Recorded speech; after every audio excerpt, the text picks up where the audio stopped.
አላህ ያቅብኛል እንባ ሁሉ መጥቶኛል በቃ ሰላም አለይኩም ወአለይኩም ሰላም ወራህመቱላህ ጥያቄ ልጠይቅህ ነበር መርሐባሽ ኡምራ ሂደህ ታውቃለህ አላውቅም አላህ ይወፍቅህ ኡምራ ለመሄድ ምን ያህል ጉጉትህ እንዴት ነው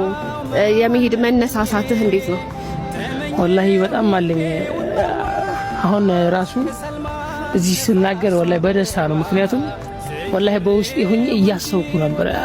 አላህ ያቅብኛል እንባ ሁሉ መጥቶኛል በቃ እዛ ሂጂ የረሱልን ሀገር አይቼ እዛ አላህን ለምኜ በቃ ስታስበው ሰው ገና ከመሄድህ በፊት ሐሳቡ ራሱ ትልቅ ደስታ አለው ያኔ እኔ በራሴ ወላሂ በጣም ደስ ይለኛል አላህ ደግሞ ከሚሄዱት አድርገው ከሚጠቀሙት ያርገን ቢኢዝኒላህ ዑምራ መሄድ ማለት በጣም መታደል ነው ያኒ አላህ ይወፍቀን መታደልም ሆኖ ደግሞ እዛ ሄደን ደግሞ የምናደርጋቸው ኢባዳዎች በቃ ጥርት ያሉ ኢባዳዎች ናቸው ያኒ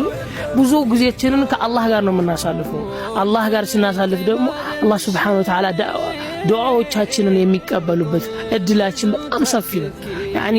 አላህ Subhanahu Wa Ta'ala የተከበረ ከበዓለ መዘየር እስከሄድ ድረስ አላህ ደግሞ ኡድዑኒ አስተጂብ ለኩም ብሎናል ለምኑኝ ይቀበላችኋለሁ ሁሉም ነገር አላህ ሊያረግልን ፍቃደኛ ነው እኛ የሰው ልጆች ሰበብ ካደረስን አላህ ይወፍቀን እኔ ይሄን ያህል ወላሂ በዚህ አጋጣሚ ራሱ አላህ ቢወፍቀኝ በጣም ደስ ይለኛል እና ኢንሻአላህ